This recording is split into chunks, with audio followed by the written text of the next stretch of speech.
As South Australia enters its second day of hard lockdown, the race is on to track down thousands of people who may have come into contact with COVID-19. The state recorded 0 new cases yesterday as residents came to terms with the rules of the 6-day lockdown. So far, 22 cases have been linked to the Parafield cluster in Adelaide's north, and more than 20,000 tests have been done over the past 48 hours. Victoria has closed its border with South Australia until a permit system is set up this weekend. Lots to discuss here, so let's bring in the South Australian Health Minister, Stephen Wade, in Adelaide. Minister, thanks very much for your time this morning. Good morning, Alyssa. Can you tell us what the latest numbers are looking like overnight? It can give us a steer on what we might expect. We had 0 cases yesterday and we'll do our daily update later this morning. But in terms of the latest figures that are available to me, we've got more than 4,000 people who are close contacts, who are isolating and being contacted regularly to identify whether they or not they're showing symptoms. We're still potentially looking for thousands of people beyond that in terms of people who have had contact. We've got a very vigorous contact tracing regime being implemented by SA Health, supported by SA Police, and we're sending out both through social media and broadcast media details of locations where we want people to monitor symptoms or to isolate if they've been in these sites in recent days.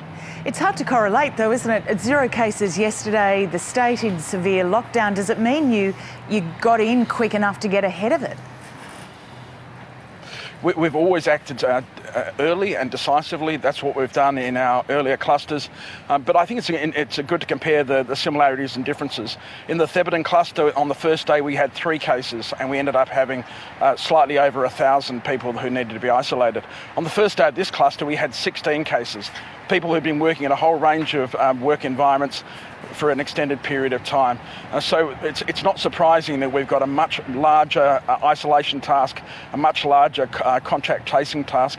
It's in that context that the 6-day community pause was initiated. It gives us the opportunity not only to slow the spread of the virus within the community, but very importantly, gives us the opportunity to get the message out, to get in contact with people who might be close contacts and to isolate them. We believe that this strategy worked in Thebarton. We believe it will work here. That's why we're very grateful for the cooperation of the South Australian community. Yet again, the South Australian community is showing their commitment and their determination to stop this virus in South Australia. We're getting very high levels of cooperation. You call it a pause, other people call it a lockdown, but one of the elements of it, this idea of being able to get outside for exercise, to walk the dog, whatever someone wants to do, seems to be the one that's really struck people hard. There is an indication from your government that you'll ease that perhaps. When might that happen? We're constantly looking at the restrictions and what's proportionate. Certainly, the government intends to the exercise requirements being the first element that will be eased, and that could happen in a matter of days. What about the use of masks and making them mandatory?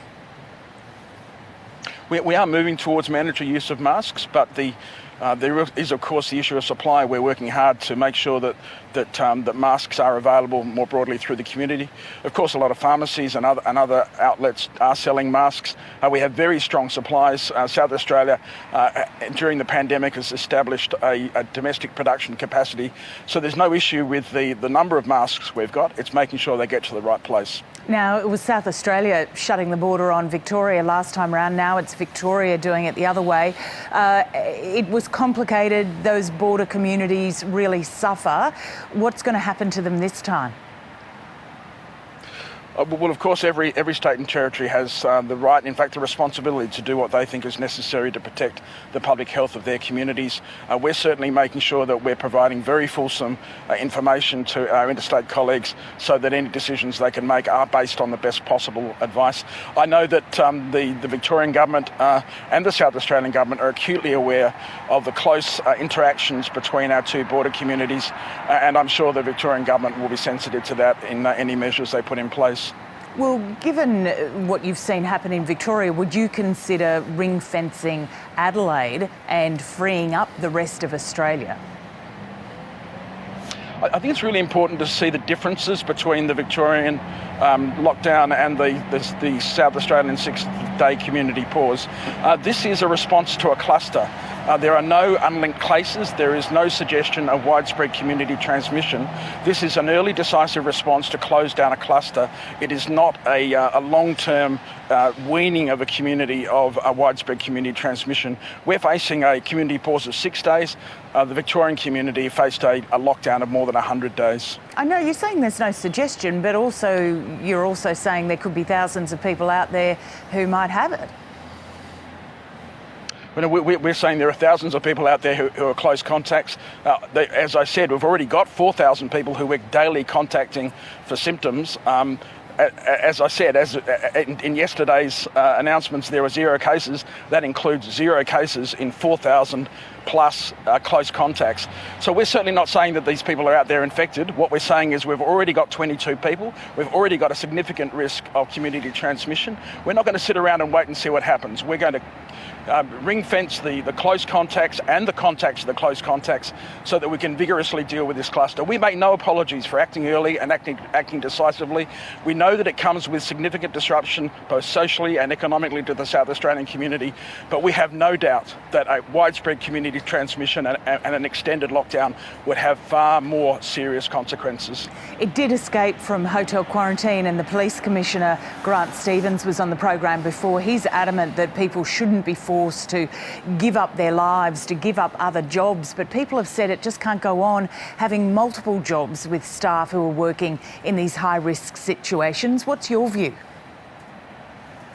I think we can always, as the Commissioner said yesterday, we can always learn how we can make hotel quarantine safer. But I basically agree with the Police Commissioner that if we ask all staff in our hospitals, in our hotel quarantine facilities, in our contact tracing services to basically be in quarantine whenever they're not at work, we just won't get the staff. Well, it's not a question of being in quarantine, is it? But not then having an expanded network that you have the situation now where you had someone who was doing security who then was working in a pizza shop. We certainly believe in dealing with high-risk environments. So, for example, we have earlier in this pandemic and again as of this week introduced a requirement that aged care workers cannot work at more than one facility. It's all a matter of mitigating risk. We'll continue to look at opportunities to mitigate the risk.